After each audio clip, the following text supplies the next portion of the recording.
Hello guys, welcome to my new video. दोस्तों, स्वागत है आपको हमारे चैनल रोस्टर करने में। दोस्तों, आज इस वीडियो में बात करने वाले हैं खेसारी लाल यादव और पवन सिंह का। खेसारी लाल यादव और पवन सिंह को क्या बोली है अनुपमा यादव, आपको हम इस वीडियो में बता रहे हैं। तो खेसारी लाल यादव और खेसारी लाल यादव और पवन सिंह को अनुपमा यादव क्या बोली है, इसमें एबीपी लाइव के द्वारा हम पूरे वीडियो दिखा रहे हैं। खेसारी लाल यादव के साथ आप ज़्यादा काम नहीं करती हैं? नहीं सर, एल्बम आए हैं, 5-7 एल्बम आए हैं मेरे उनके साथ, जो कि वो भी ब्लॉकबस्टर हिट रहा है सर।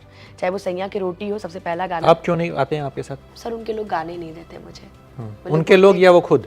नहीं, वो तो जब भी मेरे से बात करते हैं वो यही बोलते हैं, अरे पगली तुम पागल हो। तुमको जब तुम मुझे इतना मानती हो तो मैं भी तो तुम्हें मानता ही हूँ पागल। ऐसा नहीं है, उनके लोग ही सर, जैसे बड़े बड़े सुपरस्टार सर जब वो मानते हैं तो फिर उनके लोग सर, वो कान के बड़े कच्चे हैं सर। वो लोग फिर दिखाते थे कि देखिए ना भैया, पवन सिंह की टीम में चल गई, या पवन, यहाँ पे टीम बटी हुई है, खेसारी टीम, पवन टीम, ये 2 टीम बटी हुई है सर। खेसारी टीम वाले पवन सिंह में काम नहीं करेंगे, पवन जी वाले खेसारी टीम में काम नहीं करेंगे। अच्छा, ऐसा है? हाँ, एग्जैक्टली। आप किस टीम की हिस्सा रही हैं? सर, मैं बीच में पवन सिंह जी की टीम की हिस्सा हो गई थी, क्योंकि सर टीम का हिस्सा बनना कोई बड़ी बात नहीं था सर। खेसारी जी की तरफ से मेरे लिए कोई गाने या कोई ऑफर आते ही नहीं थे।